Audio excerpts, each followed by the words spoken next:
So here we go, everybody. It is I, Hellgear. Snoopy's Town Tale update. So, if you don't have it by now, they just dropped the Easter update. At the time of me recording this, the event hasn't started yet. It should start within a couple of days.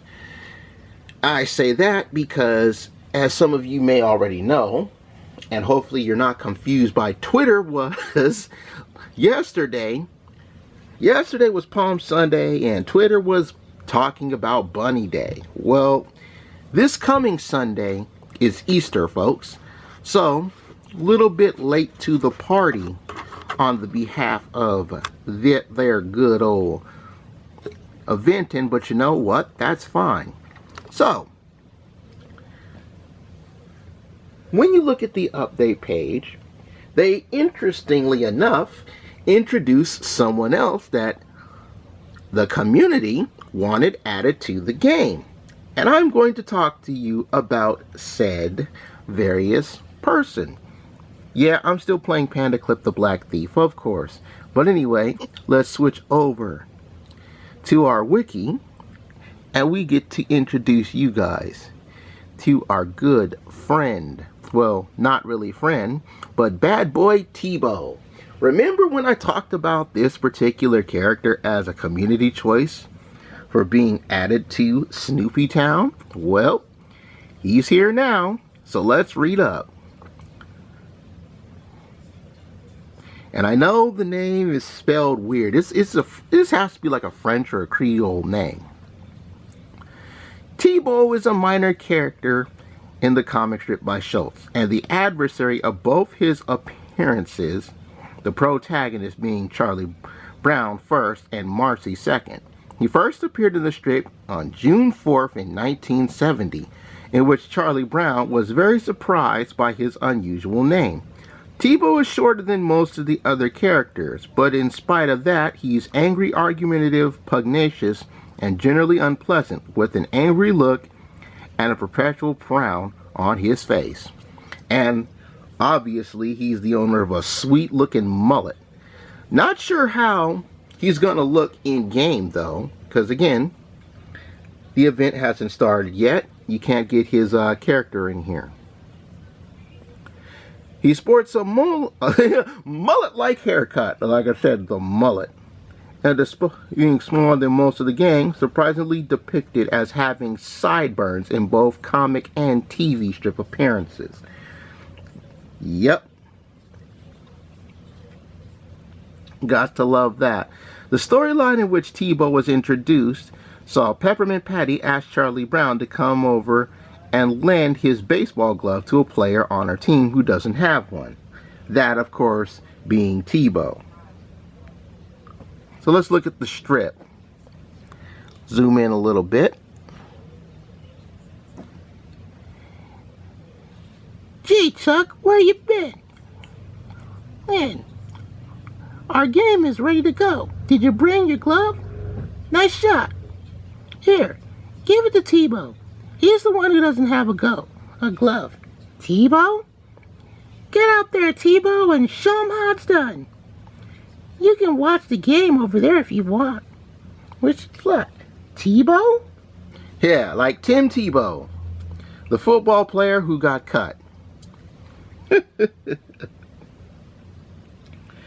After the game, Tebow refuses to return Charlie Brown's glove, saying instead, "I'll fight you for it." And later, "I know you're kind. You come around here thinking you're better than us." Oh, Jesus. I didn't get to see this one. He probably has that Fonz or something. Something out of West Side Story. Probably like Jet from West Side Story. When you're a jet, you're a jet.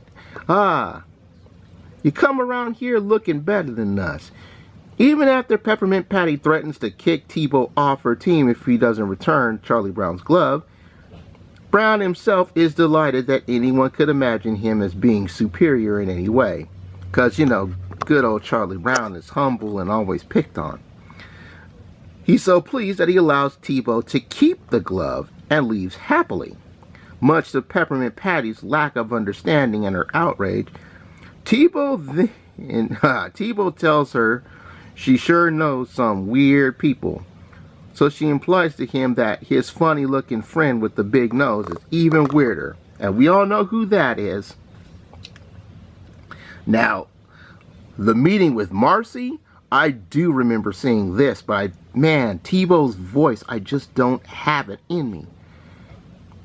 So, he appears again in July 30th, 1973, when he criticizes Peppermint Patty for letting Marcy play on the team.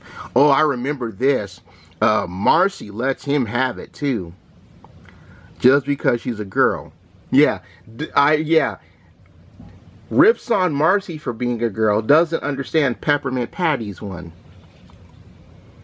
As a result, Peppermint Patty threatens to shred him if he says another word.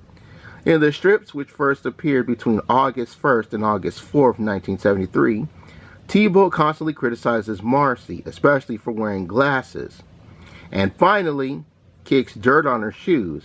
Marcy has Peppermint Patty call a timeout, and then the former threatens to belt him across the chops if he says a word. When he says, "Uh-oh," Marcy says, "That's one word," and punches him. "Nice going, Marcy. You destroyed my second baseman." Marcy says she is sorry, got carried away, and was going to lecture him on the good qualities of women, but instead, finally she refuses to play anymore because she hates baseball. The series of strips in which Tebow would later be adapted into a segment of Snoopy the Psychiatrist is first seen in the Charlie Brown and Snoopy show. Parts of the storyline were cut of the segment. Interesting. That's pretty interesting. Let's look that up, actually.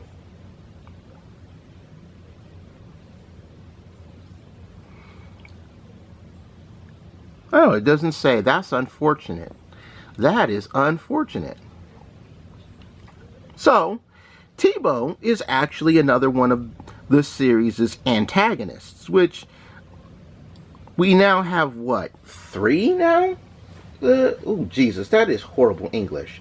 Joe Agate, Maynard, Tebow. Yeah, we have 3 antagonists in the game now. And again, this was a community pick. So, tell me, community, are you happy that your favorite bad boy is now going to be a part of the Easter event? Let me know what you think about Tebow in the comments section below.